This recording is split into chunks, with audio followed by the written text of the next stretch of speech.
Hello, আসসালামু আলাইকুম। সকলে কেমন আছেন? আশা করি সকলে ভালো আছেন। আপনাদের জন্য আজকে একটা নতুন একটি কাজ নিয়ে এসেছি। কাজটি হলো ফেসবুক রিভিউ। সো আপনারা ফেসবুক রিভিউটা কেমনে দিবেন তা আপনাদেরকে আমি দেখাই দিচ্ছি। তো এই দেখেন, এটা আমাদের রিভিউ লিঙ্ক। আপনি এই রিভিউ লিঙ্কে ক্লিক করবেন। ক্লিক করার পরে যে ওপেনে দিবেন, ওপেনে দেওয়ার পরে দেখেন এই পেজে আমাদের রিভিউ দিতে হবে। রিভিউ দেওয়ার জন্য আমরা প্রথমে যে রিভিউ অপশনে যাব।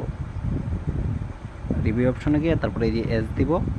তারপরে এখানে সুন্দর করে একটা রিভিউ দেবো। যেমন এই যে আমি একটা রিভিউ কমেন্ট করে রাখছি, এই যে এটা দিয়ে দিলেন।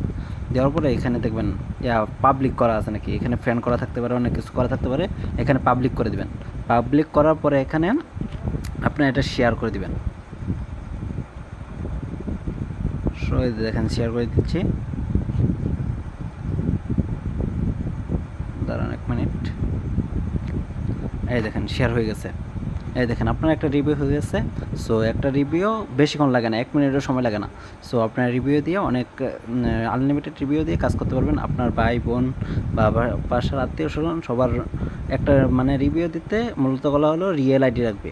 সো আপনার আত্মীয় স্বজন যে কারোর মোবাইল দিয়ে আপনি রিভিউ দিতে পারবেন। সো এই পর্যন্তই। আল্লাহ হাফেজ। সো আরেকটা কথা, সবাই রিয়েল আইডি দিয়ে দিবেন, ফেক আইডি দিয়ে দিলে কিন্তু হবে না। আর ফেক আইডি দিয়ে দিলেও যাতে ফ্রেন্ড থাকে অনেক, যেমন ধরেন পোস্ট করেন রেগুলার, বা একজনের 2-3 আইডি থাকে না, 2-3টা দিয়ে দিতে পারবেন, সমস্যা নাই। যেন পোস্ট করেন 1-2টা, বা ফ্রেন্ড আছে ভালো, ওগুলো আইডি দিয়ে দিতে পারবেন, সমস্যা নাই। সো যারা কাজ করবেন আমাকে বললেন, আমি লিঙ্ক দিব, ওই লিঙ্কে কাজ করবেন।